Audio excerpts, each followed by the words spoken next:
বন্ধুরা, জেতা ম্যাচ হাতছাড়া। ইংল্যান্ডের কাছে পাকিস্তান যে ঠিক এভাবে হারবে সেটা কেউ কল্পনাও করতে পারেনি। আর এই পাকিস্তানকে হারানোর পেছনে আছে 5 জন বড় মাপের দোষী।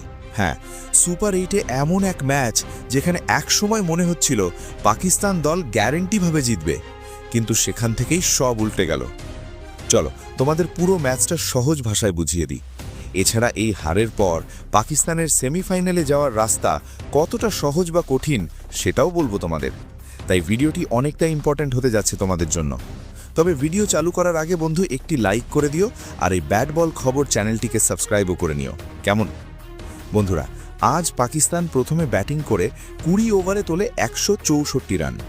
টি-20-তে এই স্কোর খারাপ নয়, লড়াই করার মতো যথেষ্ট। সবচেয়ে ভালো খেলে সাহিবজাদা ফারহান, 45 বলে করেন 63 রান। 7টি 4 ও 2টি ছক্কা ছিল তার ইনিংসে। বাবার আজম খেলে প্রতিবারের মতো ধীর গতির ইনিংস, 24 বলে 25 রান, যেটা টি-20 ক্রিকেটে চলে না।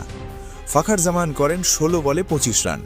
শাদাব খান করেন 11 বলে 23 রান। এই কয়েকজনের অবদানে পাকিস্তান 164 রানে পৌঁছায়। লক্ষ্য ছিল 165। এই লক্ষ্য সামনে রেখে ইংল্যান্ড যখন ব্যাট করতে নামে, শুরুটা ছিল ভয়াবহ। 35 রানে 3 উইকেট পড়ে যায়। এরপর 58 রানে চতুর্থ উইকেটও পড়ে যায়। এই সময় মনে হচ্ছিল ম্যাচ পুরোপুরি পাকিস্তানের দখলে। স্টেডিয়াম, টিভি সবাই ভাবছিল পাকিস্তান সহজেই জিতবে।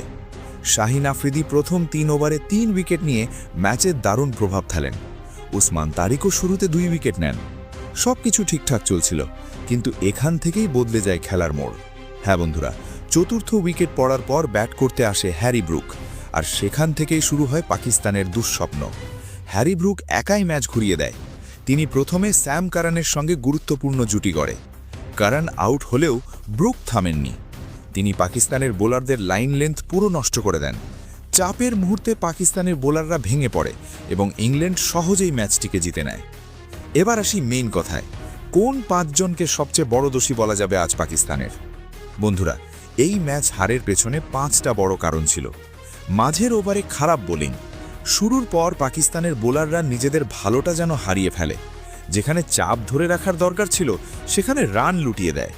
সালমান মির্জাকে বড় দোষী বলবো, কারণ তার ওভার দেখে মনে হচ্ছিল যেন ইংল্যান্ডের হয়ে ব্যাট করছে, কারণ প্রচুর রান দেয় বলে। তাই ইংল্যান্ড ম্যাচে ফিরে আসে। অন্যদিকে স্যাম আইয়ুবও একই দোষী। খরুচে বোলিং করে, গুরুত্বপূর্ণ সময় তিনি রান আটকাতে পারেননি। মোহাম্মদ নওয়াজের হতাশাজনক পারফরম্যান্স। চাপের মুহূর্তে অভিজ্ঞ বোলারের কাছ থেকে ভালো কিছু আশা করা হয়েছিল, কিন্তু তা পাওয়া যায়নি। শেষমেশ শাদাবও ব্যাটে ভালো করলেও বল হাতে পুষিয়ে দিই। আজ পাকিস্তানের হারের সবচেয়ে বড় সমস্যা ছিল মানসিক দিক। যখন ম্যাচ প্রায় জেতা অবস্থায় ছিল, তখনও দল চাপ সামলাতে পারেনি। একসময় মনে হচ্ছিল পাকিস্তান লড়াই করছে, কিন্তু হ্যারি ব্রুক পিটানো শুরু করার পর যেন পুরো দল মনে হচ্ছিল হার মেনে নিয়েছে। এছাড়া ফিল্ডিংয়েও তেমন তেজ দেখা যায়নি। এই হারের পর পাকিস্তানের এখন সেমিফাইনালে যাওয়ার রাস্তা অনেক কঠিন হয়ে গেল। কারণ এই হার শুধু একটা ম্যাচের হার নয়, এটা সুপার 8-এ বড় ধাক্কা। এই ম্যাচ জিতলে পাকিস্তানের সেমিফাইনালের রাস্তা সহজ হতো, কিন্তু এখন পরিস্থিতি কঠিন। এখন অন্য দলের ফলাফলের উপর নির্ভর করতে হবে। নেট রান রেটও গুরুত্বপূর্ণ হয়ে উঠেছে। আর একটা সত্যি কথা কি জানো তো, পাকিস্তানের সমর্থকরা সব সময় দলের পাশে থাকে।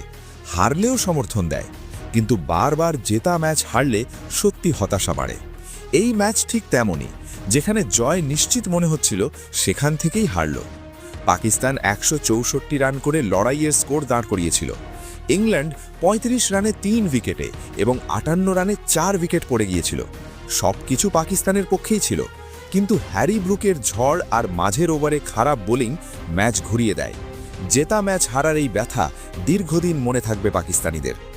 এখন প্রশ্ন একটাই, পাকিস্তান কি এখান থেকে ঘুরে দাঁড়াতে পারবে, নাকি এই হারেই শেষ হয়ে যাবে সেমিফাইনালের স্বপ্ন?